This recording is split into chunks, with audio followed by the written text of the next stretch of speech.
Hi friends అందరికీ summer holidays కదండి పిల్లలతో కలిసి ట్రిప్కి వెళ్దామని చెప్పేసి ఇలా కొన్ని కాటన్ డ్రెస్ మెటీరియల్స్ అయితే తీసుకున్నానండి. ఇప్పుడు వేసుకున్న డ్రెస్ నేను నిన్న వీడియోలో పెట్టాను కదా.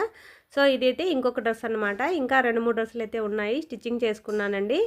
నాకు రెడీమేడ్ కన్నా కూడా స్టిచ్చింగ్ చేసుకున్నవే నచ్చుతాయండి. దీంట్లో ఓనీలు కూడా చాలా బాగా వచ్చాయి, క్లాత్ కూడా చాలా బాగుంది, ప్యూర్ కాటన్ అండి ఇది, అందుకని తీసుకున్నాను. చూడండి ఇప్పుడు ప్రజెంట్ ట్రెండింగ్లో ఉంది కదా ఈ నెక్ డిజైను. ఈ నెక్ను అయితే నేను ఇలాగా స్టిచ్ చేసుకున్నానండి నీట్గా. చూడండి ఇలాగా 3/4 హ్యాండ్స్ వచ్చేలాగా పెట్టుకొని హ్యాండ్ దగ్గర చిన్నగా కీహోల్ లాగా పెట్టుకున్నాను.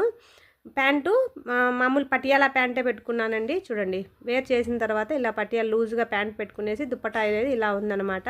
స్టిచ్చింగ్ చేసుకున్నాను. మనం తీసుకునే రెడీమేడ్ డ్రెస్సుల కన్నా మనం క్లాత్ తీసుకొని స్టిచ్చింగ్ చేసుకుంటేనే నెక్కులు కానీ క్లాత్ డ్రెస్ కానీ ఫిట్టింగ్ కానీ పర్ఫెక్ట్గా ఉంటుందండి. నాకైతే చాలా బాగా నచ్చింది. మీకు ఎలా ఉందో తప్పకుండా కామెంట్ చేయండి. వీడియో నచ్చితే లైక్ చేయండి, ఛానల్ని సబ్స్క్రైబ్ చేసుకోండి.